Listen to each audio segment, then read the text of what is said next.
Hello guys, welcome to Pakistani real reaction. तो कैसे हैं आप सब? उम्मीद है आप सब बढ़िया होंगे, मजे में होंगे, खुश होंगे, आबाद होंगे। मेरा नाम है मुदस्सिर। मैं हूं बशीर सुकैस। आज की वीडियो का टाइटल है 24 घंटों के अंदर इराक में घुसा भारत, रूस की निकाली सारी अकड़। मतलब रूस क्या? भारत के साथ रूस भाई की? ये आपको नहीं पता, मैं ट्विटर पे इस चीज को देख रहा हूँ। रूस भारत के साथ बहुत रूखा रूखा व्यवहार कर रहा है। भारत जब से मतलब क्यों? फ्रांस और अमेरिका के दौरे से आया ना, हाँ। तो ये आपको अभी समझ भी आ जाएगी। आप चलो वीडियो देखते देखेंगे हैं यार। इतना और अच्छा इसके दोस्त है, पीछे मैं भी ये कहूँ कुछ यार। पंगा हुआ है भाई। हाँ। आजकल इंटरेस्ट सबसे आगे होता है, दोस्ती शोस्ती नहीं होती।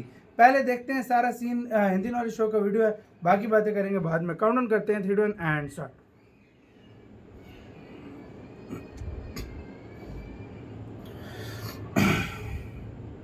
हाँ।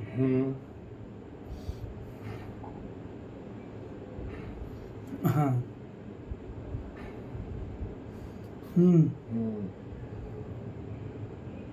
कच्चा तेल 20 रूस से मिलियन खरीद रहे बैरल। थे, लेकिन उसके बाद पिछले कुछ हफ्तों में रूस ने ऐसे कदम उठाए जिन्हें देखकर साफ लगता है कि शायद रूस भारत को कच्चा तेल देना ही नहीं चाहता। क्योंकि सबसे पहले रूस ने किया ये कि भारत के साथ पेमेंट टर्म को लेकर अनबन शुरू हो गई। हाँ, इसका रूस कुछ है पहले तो हमें युआन में कच्चा ना? तेल देता युआन था, उसके बदले में भारतीय रुपया लेता था और रूपी रूबल ट्रेड के तहत हम सेटलमेंट कर रहे थे पेमेंट का, जो सब कुछ सही चल रहा था। लेकिन फिर रूस ने इसे नकारना शुरू कर दिया, कहा कि हम कच्चा तेल भारतीय रुपए के बदले नहीं लेंगे।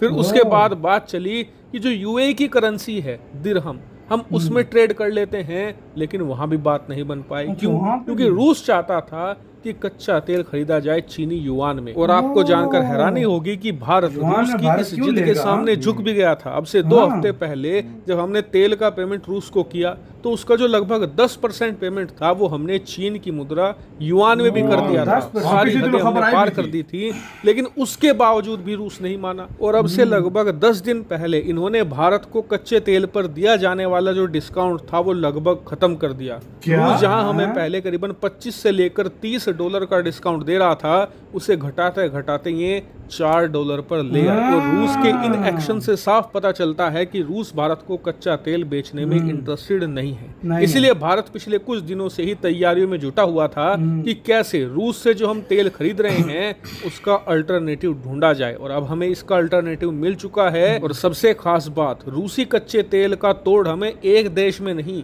3 देशों में मिल चुका है। यानी कि अब भारत के पास एक के बदले 3 ऑप्शन है सस्ता कच्चा तेल खरीदने के।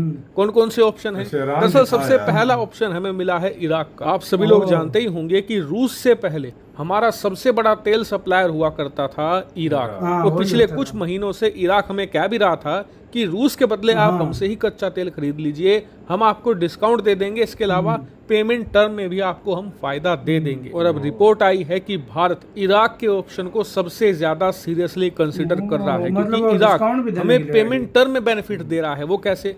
दरअसल अगर हम किसी और देश से कच्चा तेल खरीदते हैं तो उसकी पेमेंट हमें 50 से लेकर 60 दिनों में करनी होती है, लेकिन इराक कह रहा है कि आप लोग हमें पेमेंट 90 दिनों में कर देना, हम आपको 3 क्रेडिट महीनों लाइन ज्यादा देंगे। इसके अलावा जो डिस्काउंट है वो भी आपको ठीक ठाक दे दिया जाएगा, आपको हम निराश नहीं करेंगे। इसके अलावा कुछ सोर्सेज ये भी बता रहे हैं कि इराक के साथ हम जो पेमेंट करेंगे वो कुछ भारतीय रुपए में कर सकते हैं और बाकी की डॉलर में, यानी कि हम मिक्स पेमेंट कर सकते हैं। इसको लेकर बातचीत जारी है। यानी कि इराक का ऑप्शन हमारे लिए एक बहुत ही अच्छा और सूटेबल पॉइंट बन जाता है। लेकिन सिर्फ इराक ही ऑप्शन नहीं है, दूसरा ऑप्शन है यूनाइटेड अरब अमीरात, यूएई। आप जानते हैं कि हाल ही में उधर से पीएम तो मोदी मोदी जी होके आए यूएई का दौरा करके वापस आए हैं। और इस दौरे के दौरान भारत और यूएई ने ऑफिशियली एक एग्रीमेंट साइन कर लिया है, जिसके तहत दोनों देशों के बीच जो व्यापार धर्म होगा रुपये में। वो अमेरिकी डॉलर की बजाय यूएई की करेंसी दिरहाम और भारतीय रुपए में होगा। यानी तो कि ये बहुत लोकल अच्छा करेंसी ऑप्शन में है। हम ट्रेड करा करेंगे। और इसी का फायदा भारत अब कच्चे तेल में भी उठाना चाहता है, क्योंकि यूएई के पास भी अच्छे खासे भंडार हैं कच्चे तेल के। और लेकिन इसीलिए वो भी भारत यूएई से भी जो है ना कच्चा तेल देता लेना नहीं है। शुरू कर सकता है। लेकिन और इसके डिस्काउंट भी अलावा देता एक है। तीसरा ऑप्शन भी भारत के पास है, वो जहां से ईरान हमें लगता है सबसे मुझे। ज्यादा डिस्काउंट मिल सकता है। ईरान। ऑलमोस्ट रूस के लेवल का डिस्काउंट वो देश हमें लेकिन दे उधर सकता है। और वहां के जो एम्बेसडर हैं भारत में, जो राजदूत हैं, उन्होंने ये बात खुले तौर पर ईरान कह भी ईरान दी है। ईरान दरअसल इस देश का नाम है ईरान। दरअसल जैसा कि आप स्क्रीन पर देख पता सकते हैं, ईरान के जो उप विदेश मंत्री हैं और जो राजदूत हैं, इन्होंने ANI को एक प्रॉपर इंटरव्यू दिया है जिसमें इन्होंने बताया है कि हम भारत को कच्चा तेल बेचने के इच्छुक हैं और डिस्काउंट भी हम बहुत तगड़ा देंगे। इसके अलावा जो पेमेंट फैसिलिटी हैं हम उसमें भी आपको फायदा पहुंचाएंगे। और सोर्सेज बता रहे हैं कि ईरान लोकल करेंसी में यानी कि इंडियन रुपी में व्यापार करने को भी तैयार है। लेकिन इस इंटरव्यू में ईरान के उप विदेश मंत्री ने साफ कहा है कि ये सब कुछ तभी संभव हो पाएगा जब भारत विलिंगनेस शो करेगा और हमसे बातचीत शुरू करेगा, तभी हम इसको लेकर प्रॉपर बता पाएंगे कि हम कितना डिस्काउंट देने को तैयार है। और इसीलिए मैंने जो ईरान का ऑप्शन है नंबर 3 पर रखा है,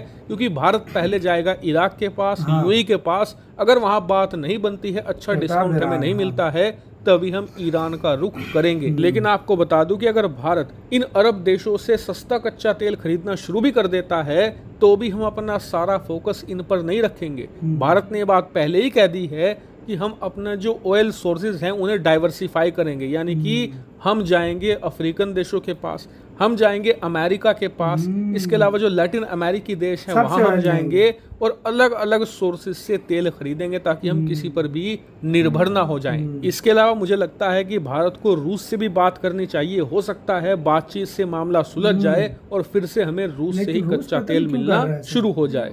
हालांकि इस पूरे मामले पर आपका क्या मानना है? यार वीडियो खत्म। यार रूस में मुझे चाइना की थोड़ी बहुत चाल लग रही है।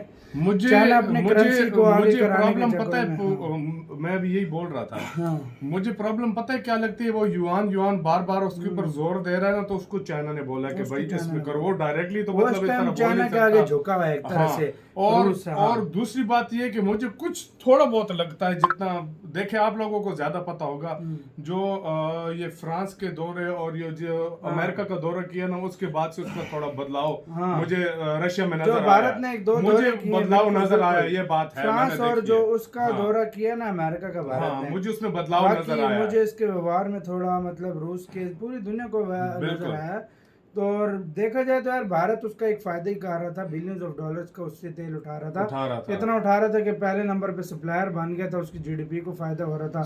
180 अरब डॉलर का तेल इंडिया ने 14 के 15 महीनों में उठाया। उससे 14 मंथ में उसने 188 बिलियन डॉलर का खुद, जिसमें भारत को भी 7 बिलियन डॉलर बचे थे। लेकिन इतना तेल भारत ने उठाया था। लेकिन वो पता नहीं उसको समझ क्यों नहीं आया। अचानक से पता नहीं क्या हो गया, मुझे कुछ समझ। या तो मुझे दो ही ऑप्शन लग रहे हैं, या तो चाइना का दबाव बहुत ज्यादा है, या फिर रूस खुश नहीं है कि अमेरिका बहुत नजदीक आ रहा है। हालांकि देखो, जब रशिया के, मैं इधर यह बात भी कहूंगा कि जब रशिया के साथ ताल्लुकात बहुत अच्छे थे ना, उस टाइम अमेरिका के साथ नहीं भी थे ना, तब भी जो है ना दोनों को साथ लेकर चलता था। तो अभी भी इंडिया दोनों को साथ ही लेकर चल रहा है। अब आगे रीजन क्या है, भारत युआन में ट्रेड नहीं कर सकता, वो नहीं कर सकता, लाजमी बात है। भारत की मजबूरी है, तो इसको रूस को भी समझना चाहिए। युआन भी किया था, युआन में ट्रेड भी की थी, थोड़ी बहुत की थी, लेकिन भारत ज्यादा फिर भी ना करता। मुझे पता है भाई, लेकिन मुझे नहीं लगता कि यार इतनी जल्दी, मुझे लगता है वापस आएगा। लेकिन उसने डिस्काउंट खत्म कर दिया, तो भारत को जरूरत मुझे लगता है आएगा रशिया। आपका क्या कहना है? अपने कमेंट सेक्शन में अपना बहुत ज्यादा ख्याल रखिएगा।